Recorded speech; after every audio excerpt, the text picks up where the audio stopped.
ಉಡುಪಿ ಕಡೆ ದೇವಸ್ಥಾನಗಳಲ್ಲಿ ಕೊಡುವಂತಹ ಈ ಘಮ ಘಮ ಸಾರಿನ ಸೀಕ್ರೆಟ್ ಏನು ಗೊತ್ತಾ? ವಾವ್! ಈ ಉಡುಪಿ ಕಡೆ ದೇವಸ್ಥಾನಗಳಲ್ಲಿ ಮಾಡುವಂತಹ ಸಾರಿಗೆ ಹಾಕುವಂತಹ ಈ ರಸಂ ಪುಡಿ ಅಥವಾ ಸಾರಿನ ಪುಡಿ ಮಾಡಲಿಕ್ಕೆ ಬೇಕಾಗಿರುವಂತಹ ಇಂಗ್ರೀಡಿಯೆಂಟ್ಸ್ ರೆಡಿ ಆಗಿದೆ. ಹಲೋ ನಮಸ್ತೆ, ಹೇಗಿದ್ರಲ್ಲ? ನೀವು ಉಡುಪಿ ಮಂಗಳೂರು ಕಡೆ ದೇವಸ್ಥಾನಗಳಿಗೆ ಹೋಗಿದ್ರಲ್ಲಿ ಏನಾದರೂ ಊಟ ಮಾಡಿದರೆ ಆ ಸಾರಿನ ರುಚಿ ಇದೆಯಲ್ಲ, ಊಟದ ರುಚಿ ನೀವು ಯಾವತ್ತೂ ಮರೆಯಲ್ಲ.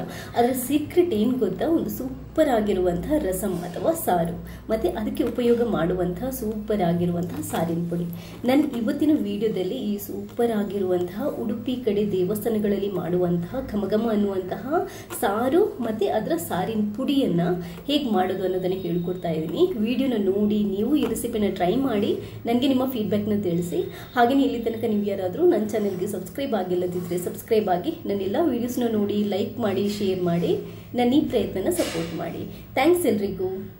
ಈ ಉಡುಪಿ ಕಡೆ ದೇವಸ್ಥಾನಗಳಲ್ಲಿ ಘಮ ಘಮ ಸಾರು ಮಾಡ್ತಾರಲ್ವಾ, ಅದರ ಸೀಕ್ರೆಟ್ ಅಡಗಿರೋದೇ ಈ ಸಾರಿನ ಪುಡಿ ಅಥವಾ ರಸಂ ಪುಡಿಯಲ್ಲಿ. ತುಂಬಾ ಸಿಂಪಲ್ ಆಗಿ ಮಾಡಬಹುದಾದಂತಹ ಒಂದು ಸಾರಿನ ಪುಡಿ ಇದು. ಮೊದಲಿಗೆ ಇದಕ್ಕೆ ಏನೆಲ್ಲ ಇಂಗ್ರೀಡಿಯೆಂಟ್ಸ್ ಬೇಕು ಅಂತ ಹೇಳ್ತೀನಿ, ಎಲ್ಲದನ್ನ ಕ್ಲೀನ್ ಆಗಿ ನೋಟ್ ಮಾಡ್ಕೊಳ್ಳಿ. ಈ ಸಾರಿನ ಪುಡಿ ಮಾಡಲಿಕ್ಕೆ ಮೊದಲಿಗೆ ನಮಗೆ ಕೊತ್ತಂಬರಿ ಬೀಜ ಬೇಕಾಗುತ್ತೆ. 1 ಕಪ್ಪಷ್ಟು ಕೊತ್ತಂಬರಿ ಬೀಜ ತಗೊಂಡಿದ್ದೀನಿ. ಗ್ರಾಮ್ ಲೆಕ್ಕದಲ್ಲಾದರೆ ಇದೊಂದು 75 ಗ್ರಾಮ್ ಇದೆ. ಅದಾದ ನಂತರ 1/4 ಕಪ್ಪಷ್ಟು ಜೀರಿಗೆ, ಅಂದರೆ ಗ್ರಾಮ್ ಲೆಕ್ಕದಲ್ಲಿ ಹೇಳೋದಿದ್ರೆ ನಿಮಗೊಂದು 25 ಗ್ರಾಮ್ ಅಷ್ಟು ಜೀರಿಗೆ ಬೇಕಾಗುತ್ತೆ. 1.5 ಟೇಬಲ್ ಸ್ಪೂನ್ ಅಷ್ಟು ನಾನು ಮೆಂತೆ ಹಾಕೊಂಡಿದ್ದೀನಿ. ಅದಾದ ನಂತರ ಒಂದು 100 ಗ್ರಾಮ್ ಅಷ್ಟು ಖಾರ ಮೆಣಸು ಮತ್ತು ಬ್ಯಾಡಗಿ ಮಿರ್ಚಿ ಸೇರಿಸ್ಕೊಂಡು ತಗೊಂಡಿದ್ದೀನಿ. ಮೆಣಸು ಒಂದು ನಿಮಗೆ ಲೆಕ್ಕದಲ್ಲಿ ಹೇಳೋದಾದರೆ ಒಂದು 30-35 ಮೆಣಸಿದೆ. ಅದಾದ ನಂತರ ಒಂದು 1/2 ಕಪ್ಪಷ್ಟು ಕರಿ ಲೀವ್ಸು. ನೀವು ಕರಿ ಲೀವ್ಸು, ಕರಿಬೇವು ಎಷ್ಟು ಹಾಕೊತೀರೋ ಅಷ್ಟು ಸೂಪರ್ ಆಗಿರುವಂತಹ ಫ್ಲೇವರ್ ಬರುತ್ತೆ. 1 ಟೇಬಲ್ ಸ್ಪೂನ್ ಅಷ್ಟು ಇಂಗ, ಇದು ತುಂಬಾ ಮೇನ್, ಇದನ್ನ ಸ್ಕಿಪ್ ಮಾಡುವಂಗೆ ಇಲ್ಲ ನೀವು. ಅದಾದ ನಂತರ 1 ಟೇಬಲ್ ಸ್ಪೂನ್ ಅಷ್ಟು ಅರಿಶಿನ ಪುಡಿ. ಇಷ್ಟೇ ಇರೋದು, ತುಂಬಾ ಸಿಂಪಲ್. ಇದಕ್ಕೆ ನಾವು ಕಾಳುಮೆಣಸಾಗಲಿ ಅಥವಾ ತೂರ್ ದಾಲ್ ಅಥವಾ ಕಡಲೆಬೇಳೆ ಯಾವುದೂ ಹಾಕಲ್ಲ. ಇಷ್ಟೇ ನಾವು ಉಡುಪಿ ಕಡೆ ಟೆಂಪಲ್ ಸ್ಟೈಲಲ್ಲಿ ಮಾಡುವಂತಹ ಸಾರಿನ ಪುಡಿಗೆ ಇಷ್ಟೇ ಇಂಗ್ರೀಡಿಯೆಂಟ್ಸ್ ಬೇಕಾಗಿರೋದು. ಮಂಗಳೂರು ಕಡೆ, ಉಡುಪಿ ಕಡೆ ಸಾರಿನ ಪುಡಿ, ರಸಂ ಪುಡಿ ಏನೇ ಮಾಡೋದಿದ್ರು ಅದನ್ನ ಸ್ವಲ್ಪ ಕೊಕೊನಟ್ ಆಯಿಲ್ ಹಾಕಿಬಿಟ್ಟು ಹುರಿದ್ಬಿಟ್ಟು ರೋಸ್ಟ್ ಮಾಡಿ ನಾವು ಸಾರಿನ ಪುಡಿ ಮಾಡ್ಬೋದು. ಇಲ್ದಿದ್ರೆ ಕೆಲವರು ಏನು ಮಾಡ್ತಾರೆ, ಬಿಸಿಲಿಗೆ ಒಣಗಿಸಿ ಕೂಡ ಡ್ರೈ ಮಾಡಿ ಸಾರಿನ ಪುಡಿ ಮಾಡ್ತಾರೆ. ನೀವು ರೋಸ್ಟ್ ಮಾಡುವಾಗ ಕೂಡ ಅಷ್ಟೇ, ಕುಕ್ಕಿಂಗ್ ಆಯಿಲ್ ಬೇಕಿದ್ರೆ ಹಾಕೋಬಹುದು, ಇಲ್ದಿದ್ರೆ ತೊಂದರೆ ಇಲ್ಲ, ಡ್ರೈ ರೋಸ್ಟು ಮಾಡಬಹುದು.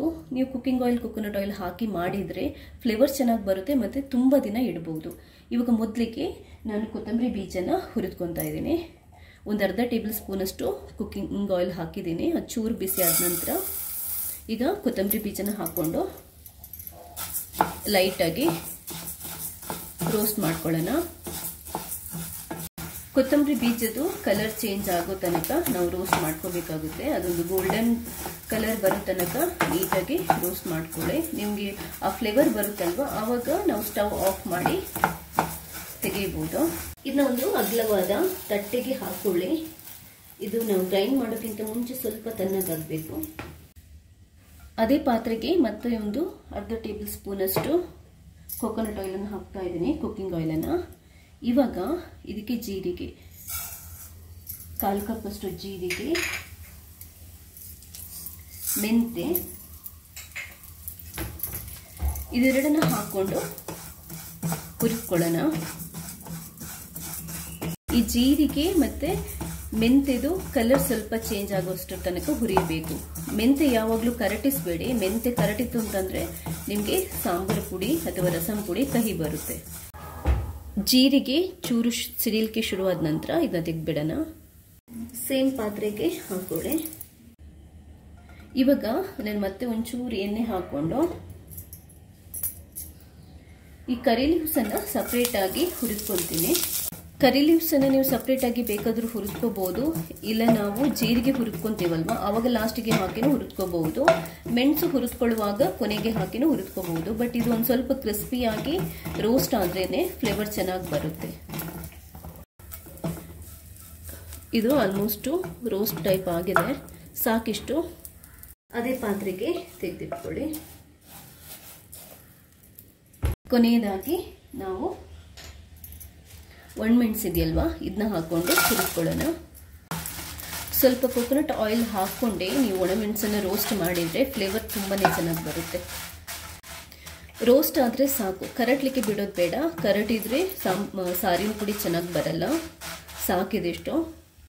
ಮತ್ತು ನೀವು ಅದೇ ತಟ್ಟೆಗೆ ತೆಗೆದಿಟ್ಕೊಳ್ಳಿ. ತಣ್ಣಗಾಗಲಿಕ್ಕೆ ಸ್ವಲ್ಪ ಹರಡಿ ಬಿಟ್ಬಿಡಿ. ತುಂಬ ಬಿಸಿ ಬಿಸಿ ಇರುವಾಗ ನಾವು ಪುಡಿ ಮಾಡ್ಕೋಬಾರ್ದು, ಒಂಚೂರು ತಣ್ಣಗಾಗಬೇಕು, ತುಂಬ ತಣ್ಣಗೆ ಕೂಡ ಅಲ್ಲ. ವಾವ್, ಈ ಉಡುಪಿ ಕಡೆ ದೇವಸ್ಥಾನಗಳಲ್ಲಿ ಮಾಡುವಂತಹ ಸಾರಿಗೆ ಹಾಕುವಂತಹ ಈ ರಸಂ ಪುಡಿ ಅಥವಾ ಸಾರಿನ ಪುಡಿ ಮಾಡಲಿಕ್ಕೆ ಬೇಕಾಗಿರುವಂಥ ಇಂಗ್ರೀಡಿಯೆಂಟ್ಸ್ ರೆಡಿಯಾಗಿದೆ, ರೋಸ್ಟ್ ಆಗಿ ರೆಡಿಯಾಗಿದೆ. ಇವಾಗ ಇದನ್ನು ನಾವು ಗ್ರೈಂಡ್ ಮಾಡಿಕೊಂಡು ಪುಡಿ ಮಾಡಿಕೊಂಡ್ರೆ ಸೂಪರ್ ಆಗಿರುವಂತಹ ರಸಂ ಪುಡಿ ಅಥವಾ ಸಾರಿನ ಪುಡಿ ರೆಡಿಯಾಗುತ್ತೆ. ಸ್ವಲ್ಪ ತಣ್ಣಗಾದ ನಂತರ ಮಿಕ್ಸಿಗೆ ಹಾಕ್ಕೊಂಡು ನೀಟಾಗಿ ಗ್ರೈಂಡ್ ಮಾಡ್ಕೊಳ್ಳೋಣ. ಒಂದೇ ಬ್ಯಾಚಲ್ಲಿ ಇದನ್ನ ಗ್ರೈಂಡ್ ಮಾಡಲಿಕ್ಕಾಗಲ್ಲ, ಸ್ವಲ್ಪ ಜಾಸ್ತಿ ಇದೆ. ನಾನು 2 ಸರಿ ಗ್ರೈಂಡ್ ಮಾಡ್ತಾ ಇದ್ದೀನಿ. ನೀವು ಗ್ರೈಂಡ್ ಮಾಡುವಾಗ ಅರಿಶಿನ ಮತ್ತು ಇಂಗು ಹಾಕೋಬಹುದು. ನಾನಿವಾಗ ಅರಿಶಿನ ಪುಡಿ ಮತ್ತು ಇಂಗನ್ನು ಹಾಕೊತಾ ಇದ್ದೀನಿ. ನೀವು ಎಲ್ಲ ಗ್ರೈಂಡ್ ಆದ ನಂತರ ಬೇಕಾದರೆ ಕೊನೆಗೇನು ಮಿಕ್ಸಿಗೆ ಪುಡಿಯೋದು ಮಿಕ್ಸಿಗೆ ಬೇಕಾದರೂ ಹಾಕಿಬಿಟ್ಟು ಮಿಕ್ಸ್ ಮಾಡ್ಕೋಬೋದು. ನೋಡಿ, ಒಂದು ಬ್ಯಾಚನ್ನು ಗ್ರೈಂಡ್ ಮಾಡ್ಕೊಂಡಿದ್ದೀನಿ. ಇಷ್ಟು ಗ್ರೈಂಡ್ ಆದರೆ ಸಾಕು, ಸೂಪರ್ ಆಗಿರುವಂತಹ ರಸಂ ಪುಡಿ ರೆಡಿ ಆಗುತ್ತೆ. ಇದು ಕೂಡ ಅಷ್ಟೇ ಸಖತ್ತು ಫ್ಲೇವರ್ ಇದೆ. ನಿಮಗೆ ಗ್ರೈಂಡ್ ಮಾಡಿದಾಗಲೇ ಆ ಫ್ಲೇವರ್ ಮೂಗಿಗೆ ಬಡಿತಾ ಇರುತ್ತೆ. ಇದೊಂದು ಮಿಕ್ಸಿಂಗ್ ಬೌಲಿಗೆ ತೆಗೆದ್ಬಿಟ್ಟು ಹಾಕ್ಕೊಳ್ಳಿ. ಇನ್ನೊಂದು ಬ್ಯಾಚನ್ನು ನಾನು ಪುಡಿ ಮಾಡ್ತಾ ಇದ್ದೀನಿ.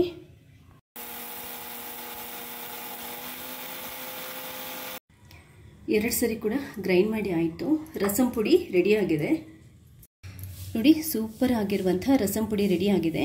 ನೀವು 2 ಸರಿ ಗ್ರೈಂಡ್ ಮಾಡ್ಕೊತೀರಾ ಅಂತಂದರೆ ಚೆನ್ನಾಗಿ ಮಿಕ್ಸ್ ಮಾಡ್ಕೊಳ್ಳಿ. ಎಲ್ಲ ಇಂಗ್ರೀಡಿಯೆಂಟ್ಸ್ ಪುಡಿ ಕೂಡ ನೀಟಾಗಿ ಮಿಕ್ಸ್ ಆಗಬೇಕು. ಆದ್ದರಿಂದ ನೀವಿದನ್ನ ಯಾವುದಾದ್ರೂ ಒಂದು ಏರ್ಟೈಟ್ ಕಂಟೈನರಿಗೆ ಹಾಕಿಬಿಟ್ಟು ಎಷ್ಟು ದಿನ ಬೇಕಾದರೂ ಇಡ್ಬೋದು.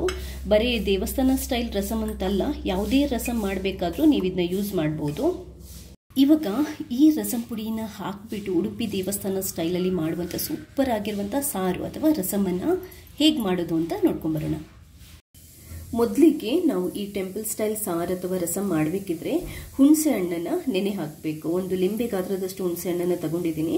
ಇದನ್ನ ನೀವು ಒಂಚೂರು ಬಿಡಿಸ್ಬಿಟ್ಟು ಈ ಥರ ಕೈಯಲ್ಲಿ ಒಂಚೂರು ಬಿಡಿಸ್ಬಿಟ್ಟು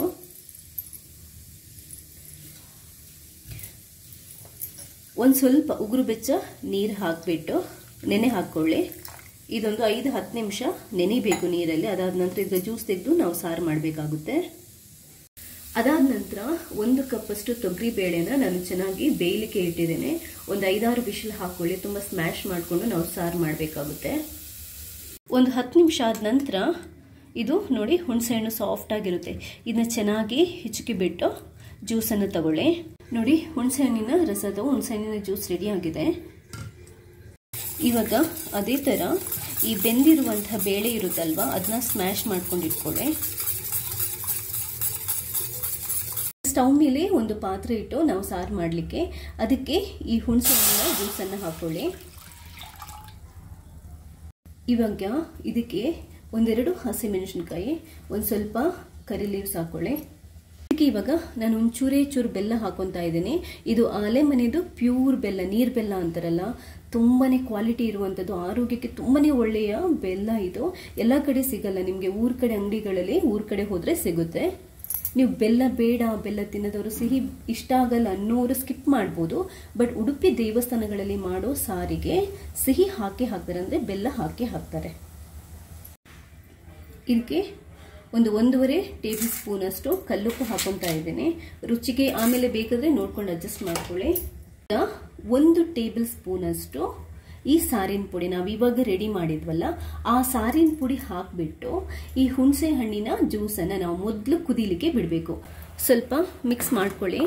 ಮಿಕ್ಸ್ ಮಾಡಿ ಇದನ್ನ ಚೆನ್ನಾಗಿ ಬೇಯಲಿಕ್ಕೆ ಬಿಡೋಣ. ಫಸ್ಟ್ ಇದು ಚೆನ್ನಾಗಿ ಕುದಿದಾದ ನಂತರ ಇವಾಗ ಇದೆಯಲ್ಲ, ಈ ಬೇಯಿಸಿರೋ ಬೇಳೆ ನಾವು ಇಟ್ಟಿದ್ವಲ್ಲ ಸ್ಮ್ಯಾಶ್ ಮಾಡಿ, ಅದನ್ನ ಹಾಕೊಳ್ಳಿ. ಚೆನ್ನಾಗಿ ಮಿಕ್ಸ್ ಮಾಡ್ಕೊಳ್ಳಿ. ಇದಕ್ಕೆ ಎಷ್ಟು ಬೇಕು ನೀರು ಹಾಕೊಂಡು ನಾವು ಅಡ್ಜಸ್ಟ್ ಮಾಡ್ಬೋದು. ಎಷ್ಟು ನೀರು ಬೇಕು ಅಷ್ಟು ನೀರು ಹಾಕೊಂಡು ಅಡ್ಜಸ್ಟ್ ಮಾಡ್ಕೊಳ್ಳಿ. ಇದಕ್ಕೆ ಇವಾಗ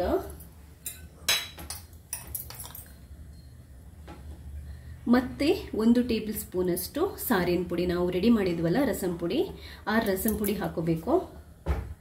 ಬೇಕಿದ್ರೆ ಮತ್ತೆ ಒಂದು ಸ್ವಲ್ಪ ಕರಿ ಲೀವ್ಸು, ಒಂಚೂರು ಅಂದರೆ 1 ಟೇಬಲ್ ಸ್ಪೂನಷ್ಟು ಕೊಕೊನಟ್ ಆಯಿಲ್, ಇಷ್ಟನ್ನು ಹಾಕ್ಕೊಂಡು ಚೆನ್ನಾಗಿ ಕುದೀಲಿಕ್ಕೆ ಬಿಡಿ.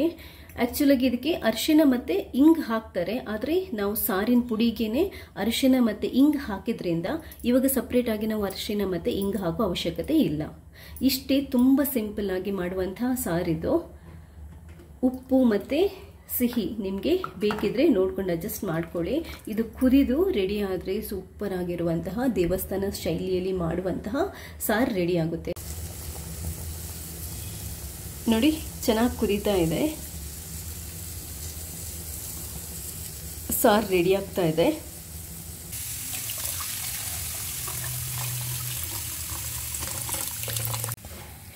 ವಾವ್, ನೋಡಿದ್ರಲ್ಲ ಇಷ್ಟು ಸೂಪರ್ ಆಗಿರುವಂಥ ಈ ದೇವಸ್ಥಾನಗಳಲ್ಲಿ ಮಾಡುವಂತಹ ಸಾರು ಅಥವಾ ರಸಮ್ ರೆಡಿಯಾಗಿದೆ ಅಂತ. ಒಂದ್ಸರಿ ಟ್ರೈ ಮಾಡಿ ನನಗೆ ನಿಮ್ಮ ಫೀಡ್ಬ್ಯಾಕ್ನ ತಿಳಿಸಿ. ಈ ಸೂಪರ್ ಟೆಂಪಲ್ ಸ್ಟೈಲ ಸಾರು ಅಥವಾ ರಸಮ ವೈಟ್ ರೈಸಿಗಿದೆಯಲ್ಲ, ಅದ್ಭುತ ಕಾಂಬಿನೇಷನ್. ಎಷ್ಟು ಬಾಯಿ ರುಚಿ ಕೊಡುತ್ತೆ ಅಂತಂದರೆ, ಎಷ್ಟೇ ಅನ್ನ ಇದ್ರೂ, ತಟ್ಟೆ ಪೂರ್ತಿ ಅನ್ನ ಇದ್ರೂ ಪೂರ್ತಿ ಖಾಲಿ ಮಾಡ್ಬೋದು. ಅಷ್ಟು ಸಖತ್ತಾಗಿರುತ್ತೆ, ಅಷ್ಟು ಸೂಪರ್ವಾಗಿರುತ್ತೆ. ವಾವ್, ಎಷ್ಟು ಸೂಪರ್ವಾಗಿದೆ ನೋಡಿ. ಉಡುಪಿ ಕಡೆ ದೇವಸ್ಥಾನಗಳಲ್ಲಿ ಸಾರಿಗೆ ಅಥವಾ ರಸಮ್ಗೆ ಹಾಕುವಂಥವ ಈ ಸಾರಿನ ಪುಡಿ ಅಥವಾ ರಸಮ್ ಪುಡಿ ತುಂಬಾ ಚೆನ್ನಾಗಿರುತ್ತೆ. ನೀವು ಯಾವುದೇ ಸಾರಿ ಇರ್ಬೋದು, ಯಾವುದೇ ಸಾಂಬಾರು ಇರ್ಬೋದು, 1-2 ಸ್ಪೂನ್ ಹಾಕಿದರೆ ಅದರ ಫ್ಲೇವರೇ ಚೇಂಜ್ ಆಗಿ ಹೋಗುತ್ತೆ, ತುಂಬಾ ಚೆನ್ನಾಗಿ ಬರುತ್ತೆ.